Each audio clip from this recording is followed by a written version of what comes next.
జై భీమ్ మిత్రులారా, ఈరోజు ముఖ్యంగా భారతదేశంలో ప్రజలందరూ భోగి మరియు సంక్రాంతి కనుమ పండుగలు జరుపుకుంటున్నారు. ఈ సంక్రాంతి శుభాకాంక్షలు తెలుపుతూ అలాగే ఈ భారతదేశమైన ప్రజలకి ఒక మెసేజ్ ఇవ్వాలనుకుంటున్నాం. ఆ మెసేజ్ ఏమిటంటే, ఈరోజు చాలామంది ముస్లింలు కావచ్చు, క్రిస్టియన్స్ కావచ్చు, చాలామంది ఈ సంక్రాంతికి శుభాకాంక్షలు అంటే ఎవరైతే సంక్రాంతి పండుగలు జరుపుకుంటుంటారో వాళ్ళకి శుభాకాంక్షలు తెలపలేని పరిస్థితుల్లో ఉన్నారు. ఎందుకంటే వారు శుభాకాంక్షలు తెలిపితే వారి మతిబద్ధలు ఏమంటారో అనే మనము ఈ సంక్రాంతికి విరుద్ధము, ఈ సంక్రాంతి పండుగ మంది కాదు అనే విధంగా ఈ కోణంలో ఈ భారతదేశంలో ఉన్నటువంటి కొన్ని మతాల వారు ఈ విధంగా ఈ సంక్రాంతి పండుగను తీసుకుంటున్నారు. కనుక ఈ వీడియో ఖచ్చితంగా షేర్ చేయండి. ఇది ఒక గొప్ప మెసేజే. ఎందుకనగా ఈ మకర సంక్రాంతి అనేది నిజంగా చెప్పాలంటే ఇది రైతు పండుగ, రైతు సంబరాల పండుగ. ఎందుకంటావా, రైతు ఒక 6 నెలల పాటు భూమి దున్ని చెమటోర్చి పండించిన నవధాన్యాలు పంట ఈ సంక్రాంతి పండుగకి ఇంటికి చేరుతుంది.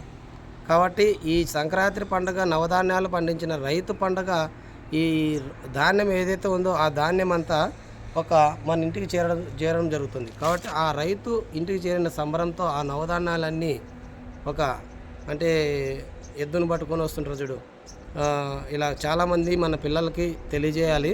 కాబట్టి పల్లెల్లో చాలా సంబరంగా జరుపుకునే పండుగ ఇది.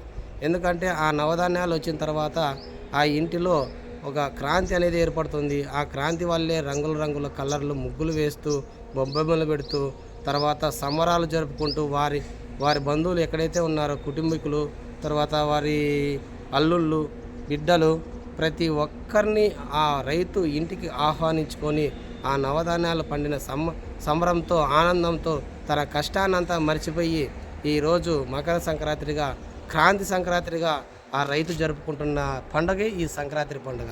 ఇలాంటి రైతు పండుగని ప్రతి ఒక్కరూ విశేష చెప్పాలి, ప్రతి ఒక్కరూ తెలియజేయాలి.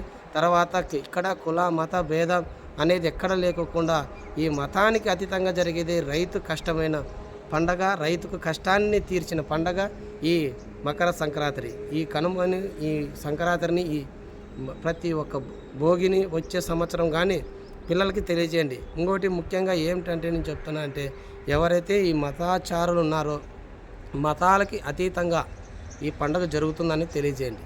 ఎందుకంటే హిందువులు ఏ దేవుళ్ళన్నా పూజించుకోండి, వారి శిక్ష.